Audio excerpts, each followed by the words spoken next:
So we have now learned 3 of the historical methods of apportionment that the United States used: Hamilton's method, Jefferson's method, and Adams' method. We're going to learn 2 more today. One is called Webster's method, named after Daniel Webster. And the 5th and last method we're going to learn is called the Huntington Hill method, which is our current method of apportionment. Okay, so for Webster's method, almost identical to Jefferson's and Adams. The exact same procedure of finding a new divisor so that we won't have any surplus things to give out, except with Webster, the only thing that's different is the rounding rule, right? With Jefferson, we rounded everything down, chopped the decimals off. With Adams, we bumped all the numbers up. With Webster's, you round according to the rule that you've used your whole life, right? 0.5 and up, round up. Below 0.5, round down. So here's the method. Find a suitable divisor. Use that divisor to compute each state's modified quota, which is just the state's population divided by your divisor. And then you find the apportionments by rounding each modified quota in the conventional way. So this is the same flow chart that you've been using for the other 2 methods. So just to remind you, if the sum is too small, make D smaller. If the sum is too big, make the divisor bigger. All right, so let's do Webster's method for the Congress of Parador. Same example we've been working with. So I have the standard quotas already done. I've divided each state's population by 50,000. And since this is Webster's method, now I'm going to round these using the standard method of rounding. So 32.92 will round up to 33. 138.72 rounds up to 139. 3.08 is going to round down to 3. 41.82 becomes 42. 13.7 goes up to 14. 19.76 goes up to 20. And that adds up to what? 251, which is just a little bit too big. So how do I react? What do I do next?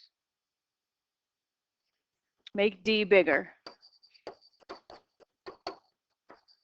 Right, so if I want my numbers, the answers to my division problem, to be a little smaller, I need to make the number I divide by a little bit bigger.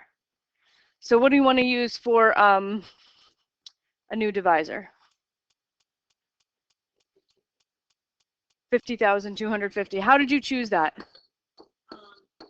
You only needed to bring the total down by 1. Uh-huh. So I did like 1/4%.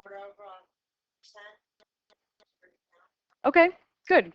So the very rough guide for deciding how much to change D by, right, is about 0.5% for each seat off.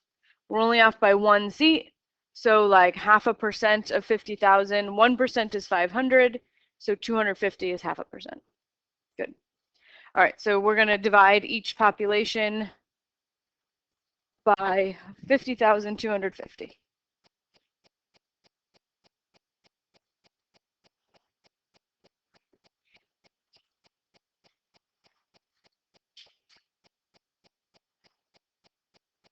$32.75. Definitely do not want my computer to restart. Okay.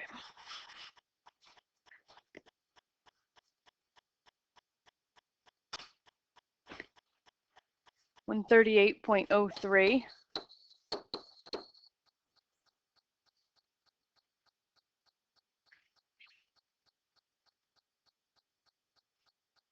$3.06.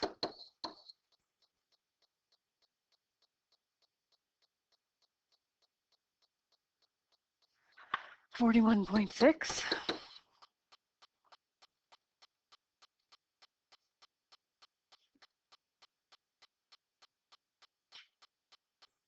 $13.6.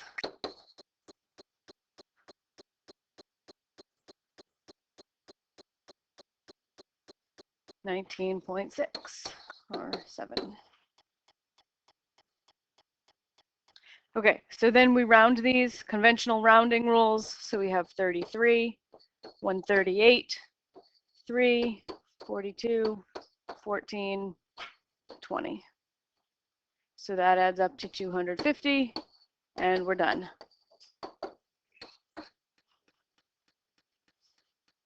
So it only took one guess that time to get the right divisor.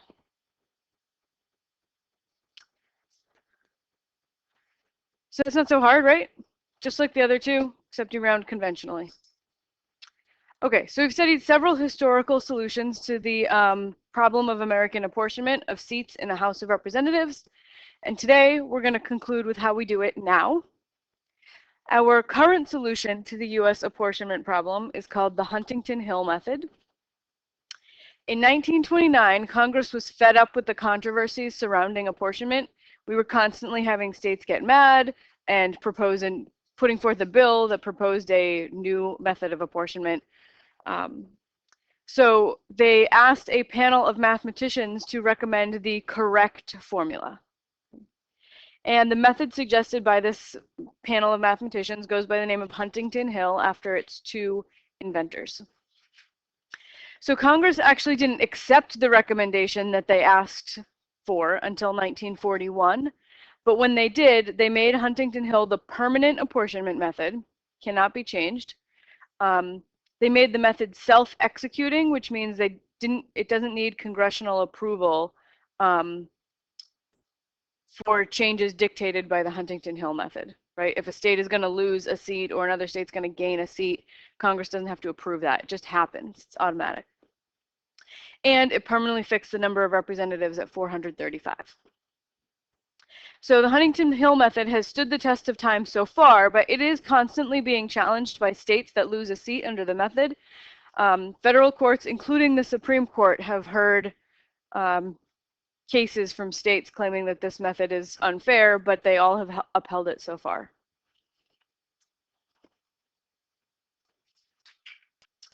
Okay, so before we can learn the method, we have to take a small mathematical detour.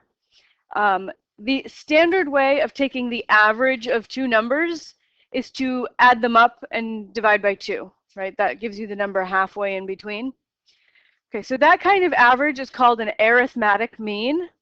It's the most common average that we use, but there are other kinds of means as well, like the geometric mean, the harmonic mean, and the quadratic mean. The Huntington Hill method employs something called the geometric mean. So here's what it is. Instead of adding your numbers and dividing by 2, you multiply your two numbers and square root. Okay.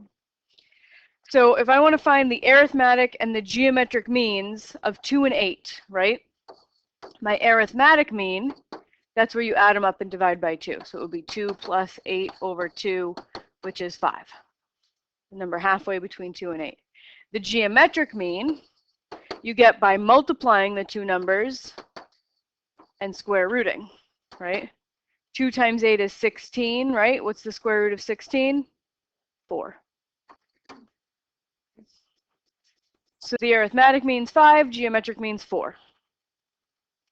Okay, you guys try. Find the arithmetic mean and the geometric mean of 11 and 4.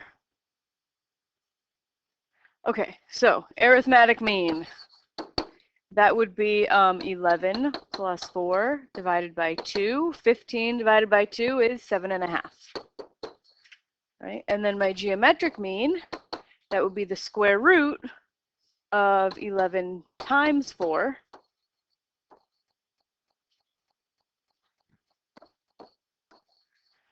Or the square root of 44, which would be approximately, just use a calculator because 44 is not a perfect square number.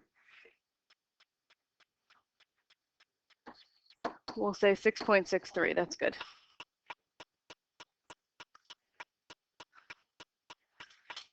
Okay, so the point of this little excursion is so that we can learn the Huntington Hill method of apportionment. I'm going to start off by saying it works very much like Webster's and Adams and Jefferson's, right? It's a modified divisor method, except the rounding works a little differently, right? That's the only thing that differs between Jefferson's, Adams, and Webster's is the rule for rounding. Huntington Hill has a different rule for rounding. And you might say, how else can you round besides round down, round up, and round normal, right? This is kind of a crazy rounding rule. that is different than any kind of rounding you've ever seen. Okay. So the Huntington Hill rounding rule says if your modified quota is below the geometric mean of the lower quota and the upper quota, then you round down. And if the modified quota is above the geometric mean of the lower quota and the upper quota, then you round up. So for example, let's say a state's modified quota is 32.68.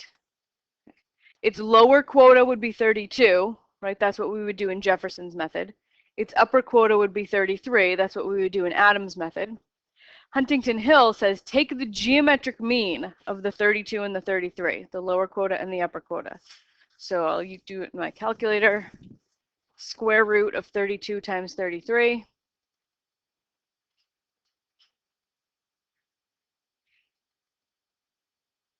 And I get 32.496. And a common question that comes up is how many decimals should I write down? You need enough decimal places to be able to compare this number, the geometric mean, to your quota number, right? Because you need to know which one's bigger. So write down as many decimals as is necessary to be able to compare them, right? Okay, so 32.68, is that less than or greater than the geometric mean? It's greater. 32.68 is bigger than the 32.496. So how am I going to round? The quota is greater than the geometric mean. Round up. Round up. Modified quota is above the geometric mean. So think of the geometric mean as a cutoff point, right? When you're above it, you round up, and when you're below it, you round down.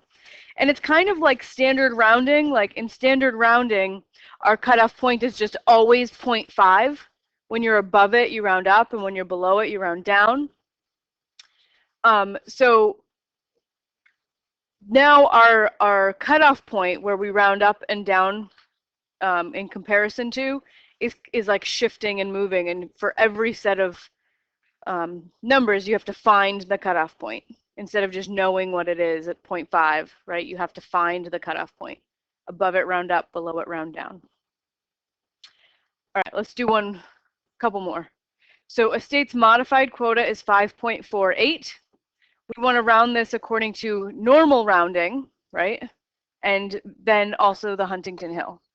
So for normal rounding, 5.48, how would you round this thing? 5, right? Because 0.48 is less than 0.5, so I would round down to 5. All right, so for B, 5.48, I have to figure out what the cutoff is before I can round it, right? And the cutoff is the geometric mean of what two numbers? 5 and 6, yeah. 5 is the lower quota, 6 is the upper quota. Find the geometric mean of those.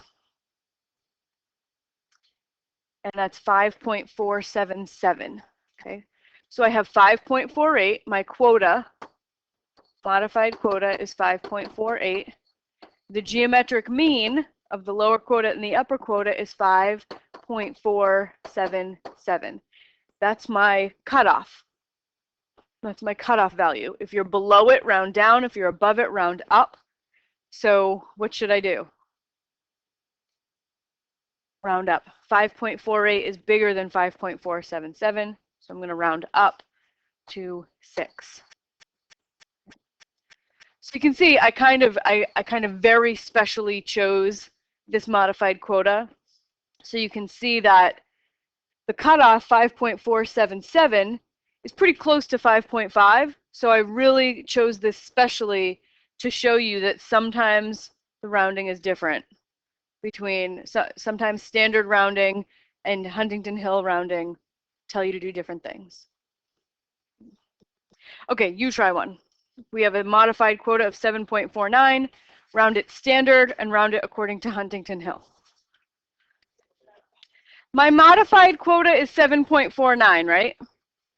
So here's a little picture that I think is going to help. So we've got 7 and we've got 8 on a number line.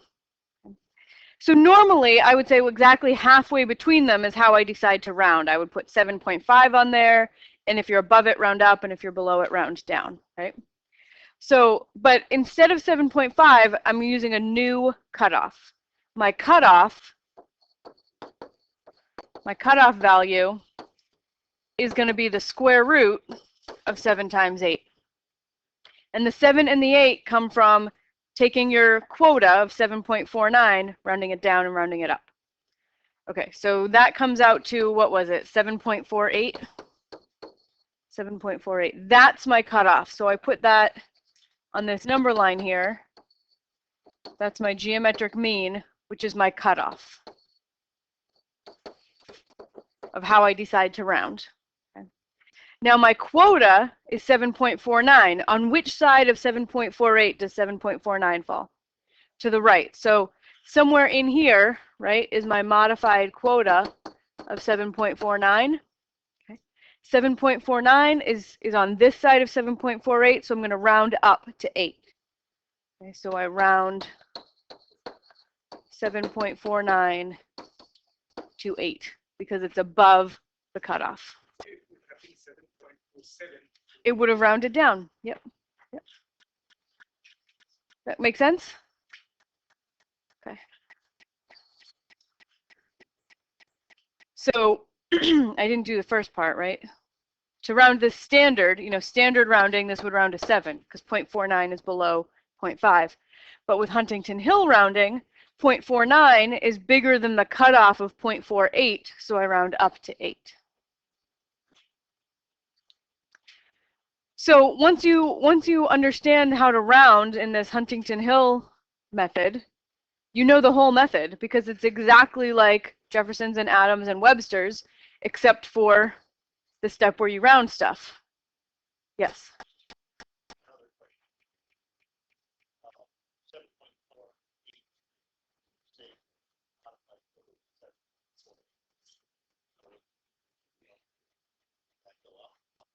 Yes. In the equal to case, round up. The equal to case is pretty rare, but yeah. But you just gotta, just in case, yeah. Yep. Yeah, in the equal to case, just like with 0.5, round up. And like I said, when you want to know how many decimal places to write down, you just need enough to be able to compare the geometric mean to the quota. So if I had only rounded this to 1 decimal place and I had written 7.5 down, I would have rounded it incorrectly because I would have said, oh, 7.49, that's below the 7.5 cutoff. So however many decimals your quota has, you need more than that in your geometric mean to be able to compare them, see which one's bigger.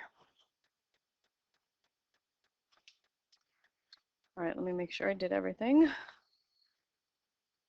Okay, so the only difference between Jefferson's, Adams, and Webster's is the rule that you use for rounding. And now we have this crazy new rule for Huntington Hill. Okay, so let's do Parador. Again, 250 seats.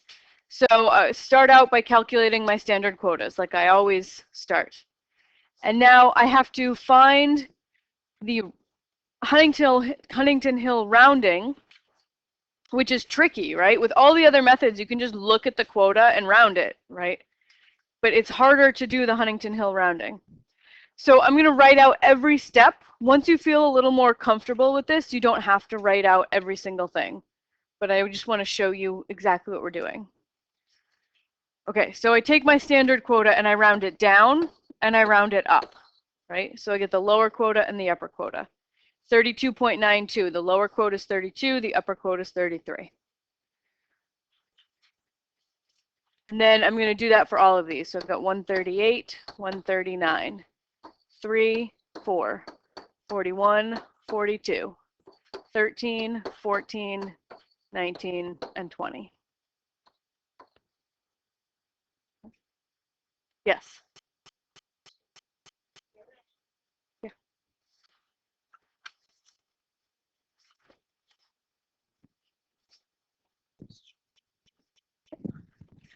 Okay, so the next step is to find the geometric mean of the lower quota and the upper quota. right? Because this is going to be our cutoff for rounding. Below it, round down, and above it, round up. So I'm going to look at my geometric mean of the lower and the upper.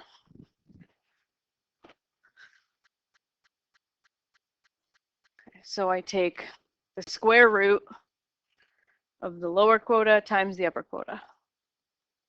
And I get 32.496. Good rule of thumb is to write down more decimal places in the geometric mean than is written down in your quota. So 32.92, that has 2 decimal places. I'm going to write down at least 3 when I do my geometric mean. That way it makes it possible to compare those two, going out as many places as I need to compare. All right, square root of 138 times 139, 138.499.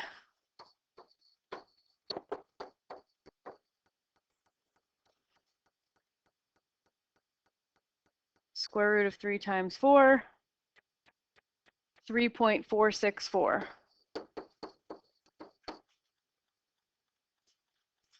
Square root of 41 times 42, 41.496.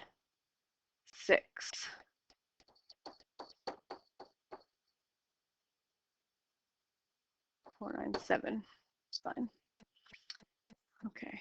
Square root of 13 times 14. 13.49.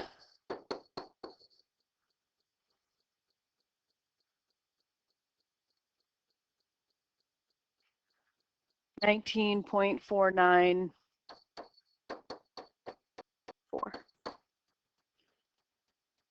Okay, so now I compare my standard quota to my new cutoff value. Okay, so the cutoff value, if the quota is below it, round down, and above it, round up. Okay, so 32.92 is above this cutoff value of 32.496, so I round up.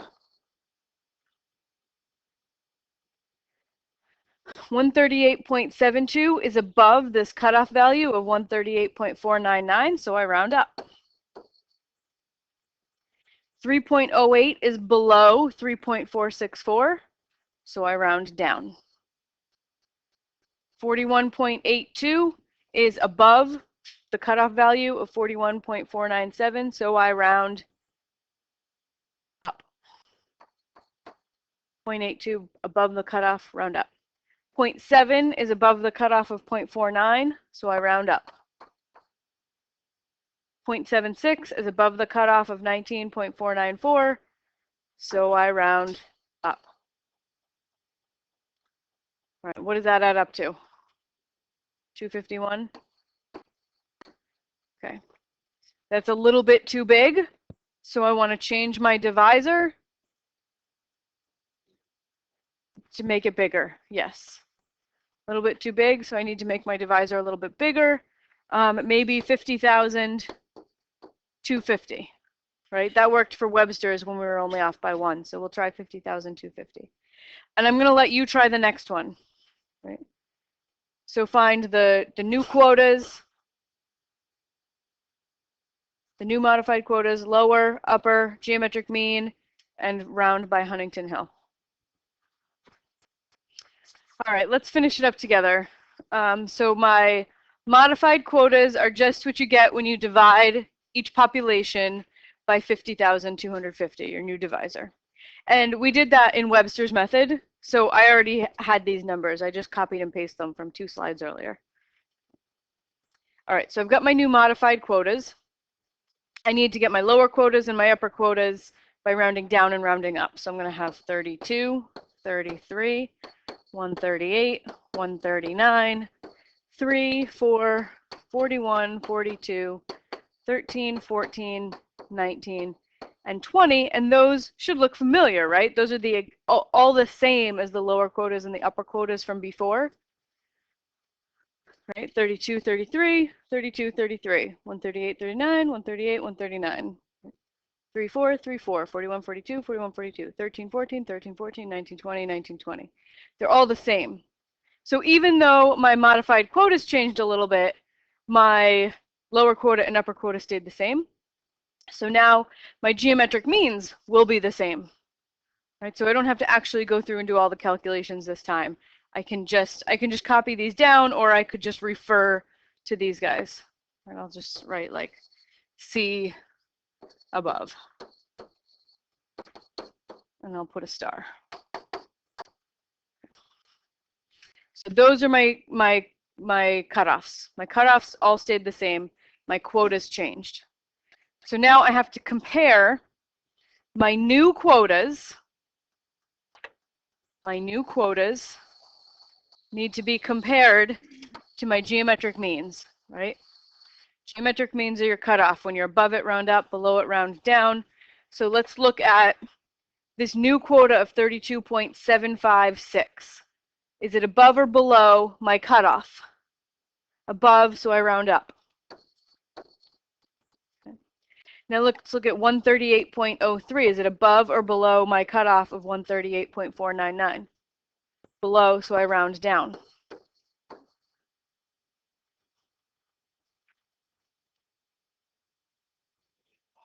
Okay. So yeah, it's hard to keep track of which one is the one getting rounded, right? So the quotas are the ones that we round, right? So 138.03, that's the number I'm trying to round.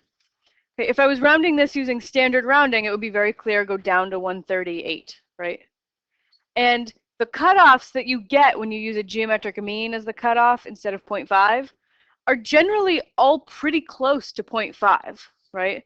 0.496, 0.499, 0.464, 0.497, they're all close to 0.5. So if you get a decimal that's far away from 0.5, then you're pretty, it's comes out similar, it comes out the same as standard rounding. Right? It's only when your cutoff is really close to 0.5 that you actually have to like really check. All right, so 138.03, that's below my cutoff of 0.499, so I round down. 3.06, that's below my cutoff of 0.464, so I round down.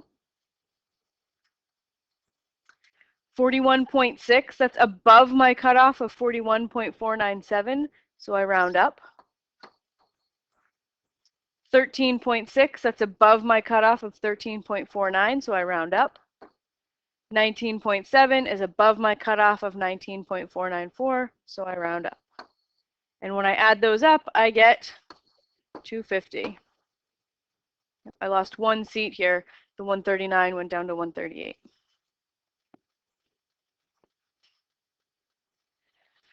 Okay, so what was the final apportionment for Huntington Hill? I'm going to copy and paste it here so that we can just compare them.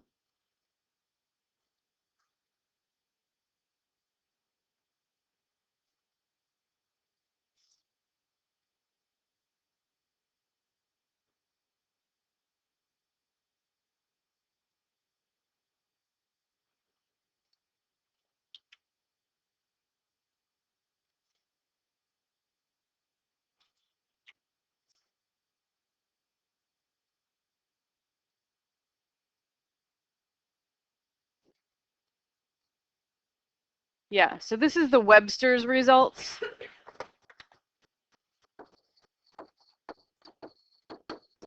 Okay, so what do you notice? They're the same, yeah. And the methods are so similar, right? Webster's uses a cutoff of 0.5 for rounding. Huntington Hill uses a cutoff of something super close to 0.5, right? That line is always moving, but it generally comes out as a number very close to 0.5, the cutoff value. So Webster's and Huntington Hill are very often give the exact same results, right? They're almost identical methods. Okay? So they're often the same. Huntington Hill and Webster's. Often the exact same. More often than not, the exact same. Because they are very similar methods, right? Sometimes round up, sometimes round down. When you round up and when you round down can very occasionally differ, right, with Huntington Hill and with Webster.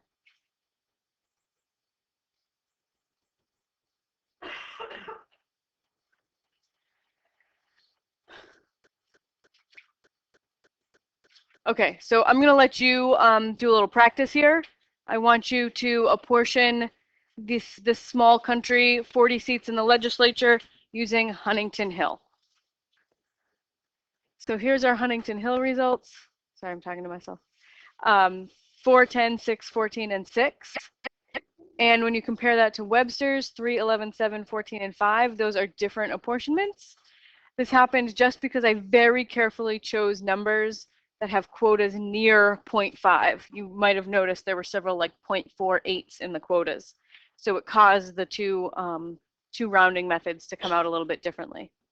In general, though, Huntington Hill and Webster's are more often the same than they are different. They are almost always the same. Okay. So in general, we think that Webster's method, given that the two are so similar and Webster's is easier and clearer, why do we use Huntington Hill?